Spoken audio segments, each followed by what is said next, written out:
Olá pessoal, eu sou o professor Ricardo Andreucci, eu sou o Procurador de Justiça do Ministério Público de São Paulo, sou mestre, doutor e pós-doutor em Direito, sou professor universitário, professor de cursos preparatórios para ingresso nas carreiras jurídicas e OAB e tenho a satisfação de estar aqui hoje com você no NEAF gravando aí mais um Pela Ordem, não é?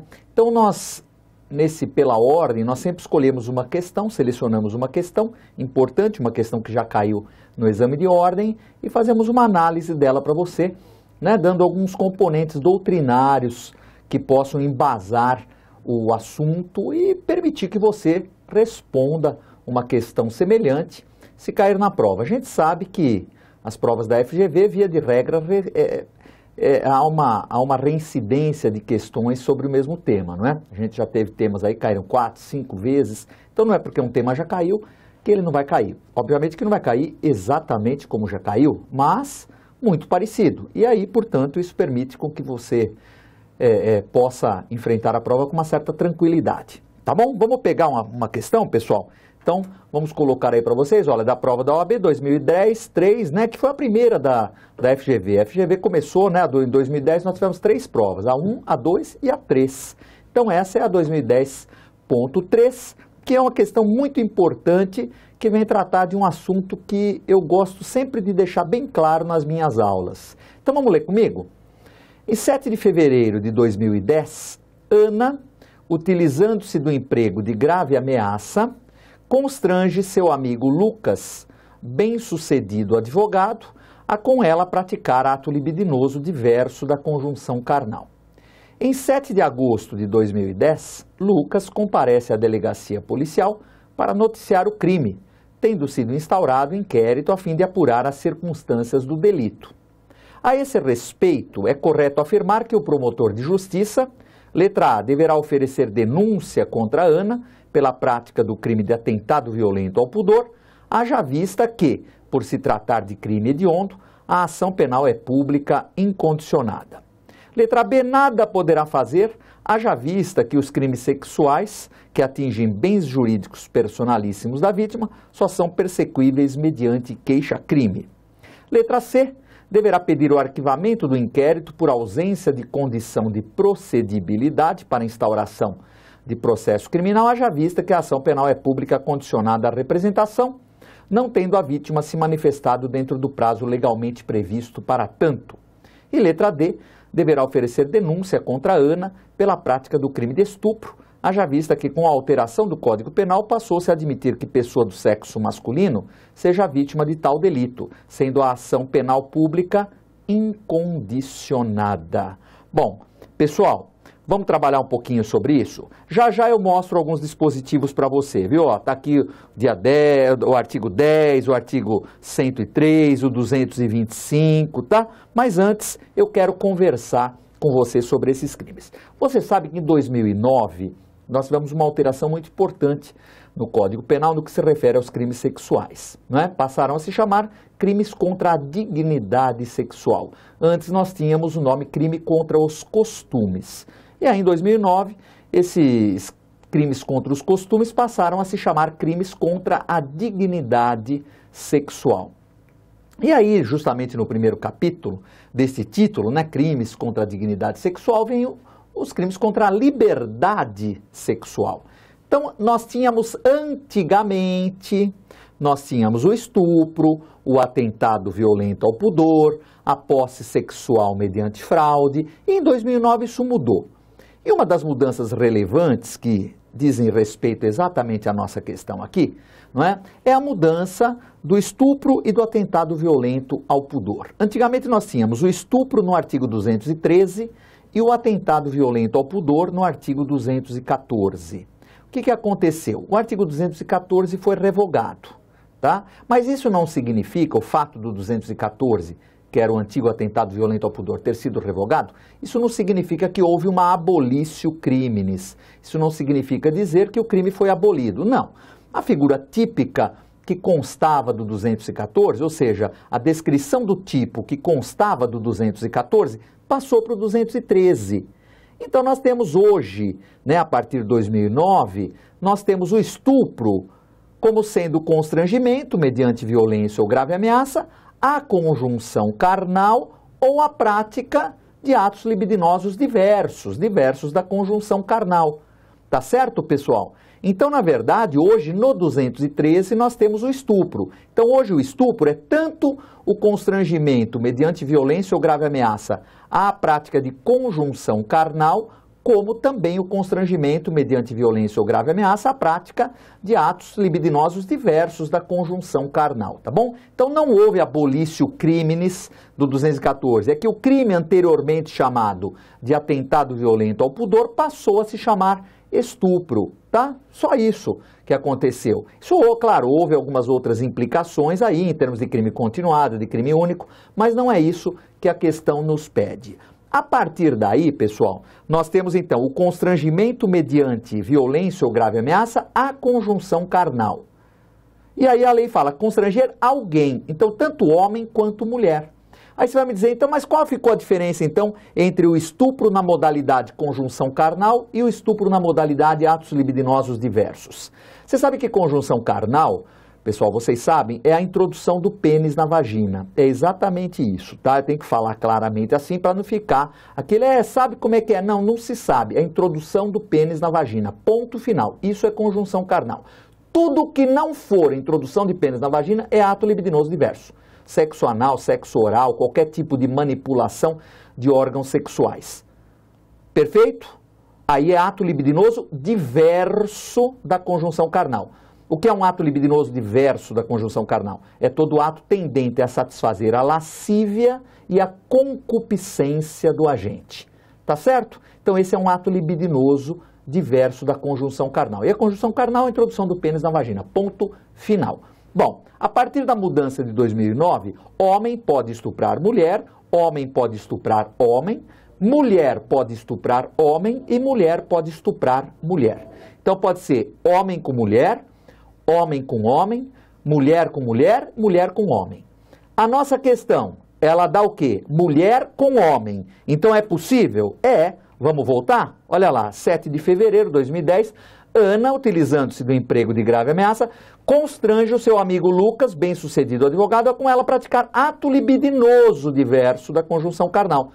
Então não foi a prática de conjunção carnal propriamente dita, até porque também não tinha impedimento nenhum, hein, pessoal? Tá? Não tinha impedimento nenhum. Eu peguei um caso, na minha atuação profissional do Ministério Público como promotor, peguei um caso relativamente recente, em que a moça obrigou o sujeito a tomar um comprimidinho desses tipo Viagra, não é? E aí o sujeito teve uma ereção involuntária, e ela, aproveitando-se disso, obrigou ele a manter relações sexuais com ela. Então essa história de que mulher não pode estuprar homem, isso era antigamente, antes de 2009. Hoje pode sim. Tá? Então é exatamente o que aconteceu aqui na questão. Que crime nós temos aqui na questão? Estupro. Ah, não é atentado violento ao pudor? Não existe mais atentado violento ao pudor. A partir de 2009, por isso que a OAB perguntou em 2010. Tá bom? Então, você veja que tem uma questão aqui, uma alternativa que pode induzir em erro alguém. Né, o desavisado, que é a D, mas não está certa a D, ó. Deverá oferecer denúncia contra a Ana pela prática do crime de estupro. É estupro. Haja vista que com a alteração do Código passou-se a admitir que pessoa do sexo masculino seja vítima de tal delito. Sim, sendo a ação penal pública incondicionada. Perfeito, até aí tá certinho. O que está errado nessa questão? Esse ponto aqui, né? Deixa eu pegar aqui uma canetinha para grifar para vocês, tá? O que está errado é isso aqui, ó. Deverá oferecer denúncia contra a Ana? Não. Por quê? Porque calma que aconteceu um probleminha aí. O crime é estupro? É. Passou-se a admitir com alteração pessoa do sexo masculino seja vítima de tal delito? Sim. A ação penal é pública e incondicionada? Sim. Mas não que o promotor deva oferecer denúncia aqui. Sabe por quê? Já já nós vamos conversar. Então até aqui você me entendeu? Que crime que nós temos aí? Estupro. Então o crime é estupro. Tá? Quem praticou contra quem? Mulher contra homem. Quem é a mulher? É a Ana. E quem é o homem? Não lembro, vamos voltar aqui, né? Aqui atrás, quer ver? Deixa eu voltar aqui, pessoal. O homem é o Lucas, né? Então, a Ana é a mulher e o homem é o Lucas, ele é a vítima. Ah, perfeito. Aí, eu pergunto para vocês, e a ação penal, hein? Que ação penal que é neste crime? Lucas, ele já deu aqui, a OAB já deu, bem-sucedido advogado. Então ele não é vulnerável, ele não é doente mental, ele não é menor de 14 e ele não tem qualquer impossibilidade de oferecer resistência. Ele é um bem-sucedido advogado, então ele é uma pessoa maior e capaz. Nos crimes sexuais, pessoal, aí vamos lá para o 225, ó, está na tela. Nos crimes definidos no capítulos 1 e 2 desse título, procede-se mediante ação penal pública condicionada à representação. Parágrafo único, procede-se, entretanto, mediante ação pública incondicionada, se a vítima é menor de 18 ou vulnerável. O rapaz aqui, o Lucas, não é nem menor de 18 nem tampouco vulnerável. Então, a ação penal, qual que é? Vamos grifar aqui para você. Ela é ação penal pública condicionada à representação. Tá, pessoal? Qual o prazo para oferecimento da representação? Está aqui, ó. O prazo está no artigo 103. Salvo disposição espécie em contrário, o ofendido decai do direito de queixa ou de representação, se não o exercer dentro do prazo de 6 meses, contado do dia que veio a saber quem é o autor do crime. Perfeito? 6 meses. Vamos voltar na questão? Vamos! Então, deixa eu voltar aqui, ó. Ah, professor, mas me explica esse negócio de prazo direito. 7 de fevereiro de 2010. 7/2 de 2010. Essa foi a data do fato, do conhecimento da autoria. E ele só foi oferecer a representação, tá? Ó, em 7 de agosto de 2010, Lucas comparece à delegacia para noticiar o crime, tendo sido instaurado inquérito para apurar as circunstâncias. Ou seja, ele só ofereceu a representação no dia 7/8 de 2010. Aí você vai me dizer assim, poxa, mas vamos trocar até a cor aqui, ó. Do mês 2 para o mês 8, 6 meses. Ah, então tá dentro do prazo? Não, ele perdeu o prazo, pessoal. O Lucas perdeu o prazo. Por quê? Porque esse prazo é penal, não é prazo processual. Logo, não tem aquela história de contar do primeiro dia útil subsequente. O prazo é penal. E o artigo 10º diz aqui, quer ver? Está aqui, ó, artigo 10º, o dia do começo inclui-se no cômputo do prazo. Contam-se os dias, os meses e os anos pelo calendário comum, que é o calendário gregoriano do Papa Gregório XIII. Dia do começo inclui-se no cômputo do prazo. Então, dia 7 contou o primeiro dia. Dia 7 de fevereiro contou o primeiro dia. O Lucas perdeu o prazo por um dia. Se ele tivesse ido no dia 6 de agosto, estava dentro dos 6 meses. Ele foi no dia 7, já tinha dado a decadência. Se deu a decadência, pessoal, promotor não pode oferecer denúncia, porque a denúncia, nesse caso, a ação penal é pública condicionada à representação.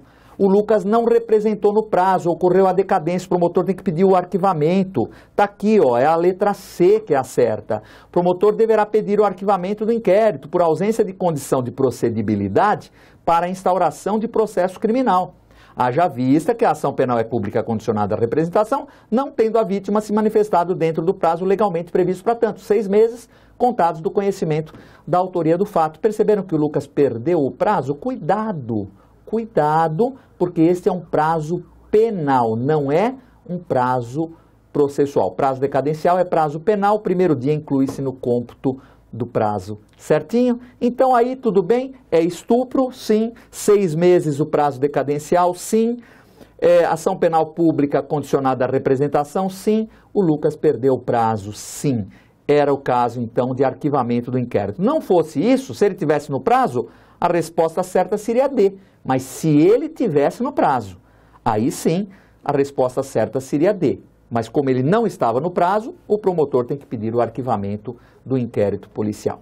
Tá certo até aí, pessoal? Tranquila essa questão, hein? Veja quanta coisa dá para trabalhar. Essa é uma questão que envolve o crime de estupro e envolve também a questão do prazo decadencial. Tá certo? Vamos ficando por aqui. Deixa eu te dar um recadinho. Quem quiser se aprofundar nessa matéria de direito penal, eu indico o meu Manual de Direito Penal, Manual de Direito Penal da editora Saraiva, tá? Da minha autoria, Ricardo Antônio Andreucci, onde você vai encontrar, veja, um livro que tem parte geral e parte especial. No final tem resumo de toda a matéria, uma obra bem bacana, bem didática. Se você quiser dar uma espiada na livraria Saraiva, tá bom?